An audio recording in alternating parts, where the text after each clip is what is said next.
চলছে এসআইআর শুনানি, চলছে হয়রানিও। শুনানি নিয়ে নানান জায়গায় নানান ধরনের ছবি, কোথাও হাত করা পরে হিয়ারিং, আর কোথাও বৃদ্ধাকে খাটিয়ায় চাপিয়ে শুনানিতে, কোথাও আবার কবরের মাটি নিয়ে শুনানি কেন্দ্রে।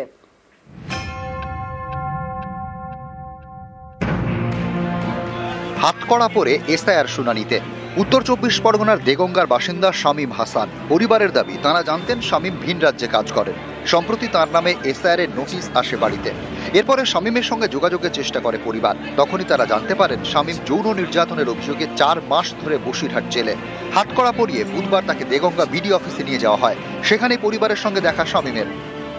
আমরা জানি যে ওর ছেলে বাইরে কাজ করে, ও বাইরে কাজ করতে পয়সা বাড়ি দিত, বাড়ি ছেলে জেলে কেন জানি না। তো আমার ছেলে ভালো ছেলে, সবাই গ্রামের লোক জানে যে আমার ভালো ছেলে। ওর হিয়ারিং ছিল, ওই সোজা জেল থেকে এখানে এলো।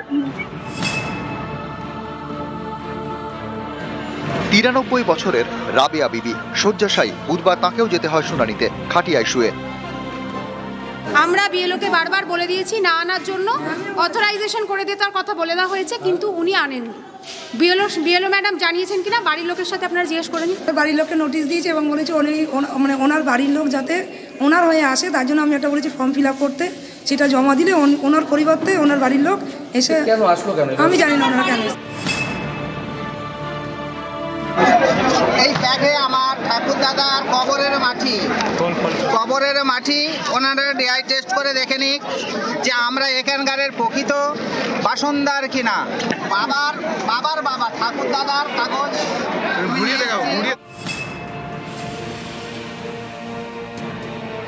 উত্তর ২৪ পরগনার বাদুড়িয়ার ঈশ্বরীগাছা এপি স্কুল। এই স্কুলে বুধবার এসআইআর এর শুনানি চলাকালীন তুমুল উত্তেজনা। স্থানীয়দের দাবি, এসআইআর এর শুনানি রিসিভ কপিতে প্রথমে সই করছেন এবং স্ট্যাম্প মারছেন এই ইয়ারও। তারপরে সেটা কেটে দিয়ে সেখানে খাদ্য দপ্তরের স্ট্যাম্প দিচ্ছেন ফুড অ্যান্ড সাপ্লাই বাদুড়িয়া বিভাগের অফিসার রবীন্দ্রনাথ বিশ্বাস। এ নিয়ে বিক্ষোভ দেখান অনেকে। এর জেরে অনেকক্ষণ বন্ধ থাকে শুনানি। আমাদের এখানে ইয়ারোর স্ট্যাম্প না মেরে ফুড অফিসে স্ট্যাম্প মারছে, তাতে করে হিয়ারিং আমরা পাবলিকে বন্ধ করে দিয়েছি।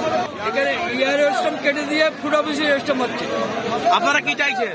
আমরা যাচ্ছি ইয়ারোর স্ট্যাম্প মারো।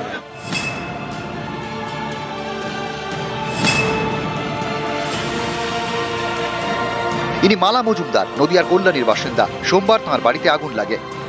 মালা মজুমদারের দাবি, কোনো রকমে তারা প্রাণে বেঁচেছেন, নথিপত্র বাঁচাতে পারেননি, তাই থানায় করা জিডির কপি নিয়ে বুধবার হাজির হন শুনানিতে কল্যাণীর বিএলআর অফিসে।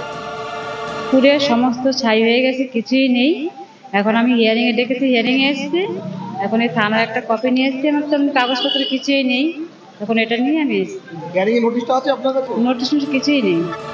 নিউজ 18 বাংলা।